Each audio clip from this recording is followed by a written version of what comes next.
Ik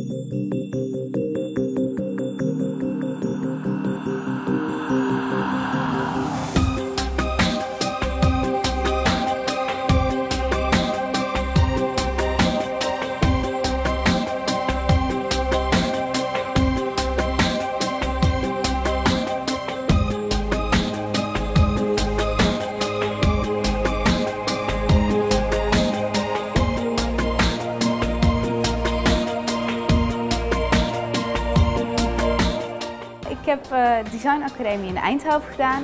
Die heb ik in 2008 afgerond.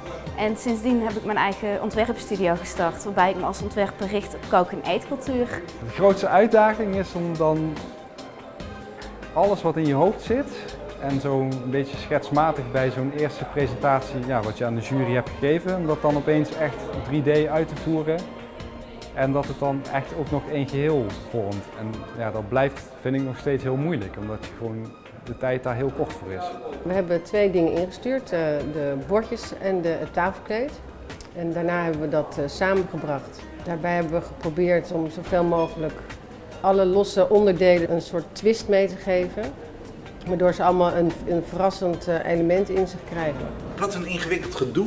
Je vindt dit niet gewoon lekker stevig vasthouden, het glas? Ik vind hem namelijk heerlijk.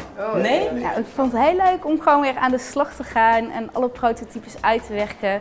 En ook omdat je met zoveel verschillende materialen en vormen en technieken te maken hebt, om iedere keer weer te ontdekken wat nu de beste manier is om het toe te passen en uit te voeren. Het was een hele leuke uitdaging om de ontwerpen een stapje verder te brengen en dat uit te ontwikkelen en daarvoor bij de specialisten aan te kloppen. Voor mij zou het nog wel wat langer mogen duren, omdat ja, dat je eigenlijk geen tijd hebt meer om net even alles misschien net te fine-tunen en te zeggen van nou misschien zou ik het glaswerk toch even nog wat anders maken. Ook gewoon alles gemaakt te krijgen binnen de tijd, binnen het budget, met de visie die je in je hoofd hebt. Ja, als je dingen laat uitbesteden bij je bedrijven, dan kan het gewoon heel makkelijk 6 tot 8 weken kan het gewoon duren. En dan zie je pas het eindresultaat en dan is eigenlijk al bijna de presentatie en dan kan je het eigenlijk al bijna niet meer veranderen. Het was ons eerste ontwerp samen.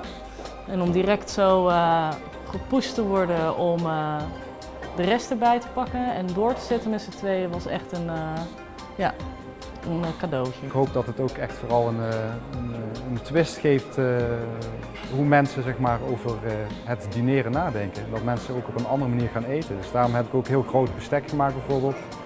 Dat mensen echt in hun stuk vlees of waar dan ook echt in moeten prikken en echt in hun mond moeten stoppen.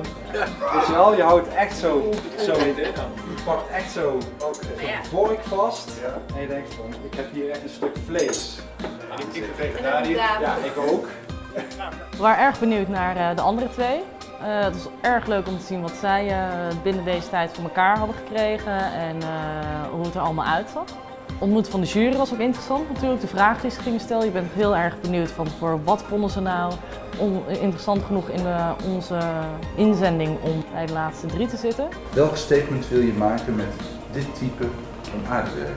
Voor mij heeft het hele concept iets van warmte, door de kleuren, het koperkleurige, de mok die zo voelt, het eenvoudige glaswerk en de basic vormen, maar waar dan wel ook weer die verfrissende kleuren van het porselein tegenover staan. Dat je ergens thuis voelt, dat je ook ziet van er is aandacht aan besteed, maar gewoon op een subtiele niet. Nostalgisch? Ik vind het heel mooi dat Mercure je de gelegenheid geeft en een platform biedt aan jonge ontwerpers om een ontwerp te presenteren aan een publiek wat je normaal misschien niet bereikt als je net begint met je eigen bedrijf.